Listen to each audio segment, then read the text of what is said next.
नमस्कार मंडळी, आज आपण बनवणार आहे रवा केक। त्यासाठी रेसिपी, रवा घेतला आहे मी 1 वाटी, साखर थोडी अर्धी अशी 1 वाटी घेतला आहे मी हे आधी गाळून घेणार होते, पण लक्षात आलं की आपण साखर बारीक केलेली नाही आहे। त्यामध्ये वेलची पूड टाकली आहे, मीठ, इथं कस्टर्ड पावडर घातली आहे, थोडं बेकिंग पावडर आहे, थोडा बेकिंग सोडा घातला आहे। व्हॅनिला इसेन्स मी बर्फामध्ये ठेवलेला, म्हणजे बॉटल वर होती वरच्या फ्रीजरला, तर ते निघत नव्हतं। व्हॅनिला इसेन्स इथे टाकून घेतलेला आहे।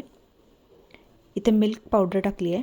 1 वाटी नॉर्मल टेम्परेचरचं मी इथं दूध घातलेलं आहे। थोडं यामध्ये पाणी, गरजेनुसार तुम्ही पाणी घाला। त्यामध्ये तूप देखील घातलं आहे अर्धी वाटी। पाणी तुमच्या अंदाजाने घाला। इथं माझ्याकडनं थोडं जास्त पडलेलं पाणी, पण व्यवस्थित बेक झाला केक। तर तुम्ही कन्सिस्टन्सी तुम्ही बघू शकता, जास्त पातळ पण नको। इथं मी मिक्सरला छान असं बॅटर फेटून घेतलं होतं 1 मिनिटभर, त्यामुळे याचे लम्प्स सगळे निघून गेले होते। छान स्मूथ असं बॅटर तयार झालेलं। तोपर्यंत मी टिनला तेल लावून ग्रीस करून घेतलेलं।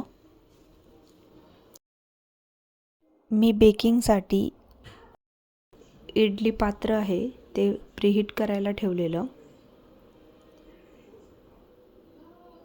मी इथं पूर्ण घालू का नको असा विचार करत होते, पण नंतर मग पूर्णच टाकून घेतलं। म्हटलं हा ओव्हरफ्लो तर नाही झाला पाहिजे।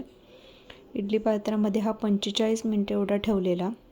आधी मी चाकू घालून बघितला, थोडं बॅटर निघत होतं, मग त्यानंतर मी 15 मिनिटं ठेवला। बरोबर 45 मिनिटं लागले मला केक व्हायला। बघू शकता मी इथं गॅसची फ्लेम बंद केलेली आहे। अशा प्रकारे छान असा स्मूथ आणि सॉफ्ट आपला स्पॉन्ज केक, रवा केक इथं रेडी आहे।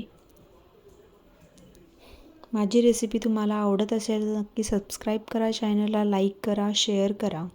अशाच नवनवीन रेसिपीसाठी मला फॉलो देखील करा। तुम्ही बघू शकता केक किती सॉफ्टली इझिली निघालेला आहे पुढे। तर आजचा लाईफ लेसन तुम्हाला सांगते, प्रत्येकाला खुश करण्याच्या नादात तुम्ही स्वतःला हरवू नका। ज्यांच्या मनात आपल्यासाठी जागाच नाही, त्यांच्यासाठी उगाच आपली किंमत कमी करू नका।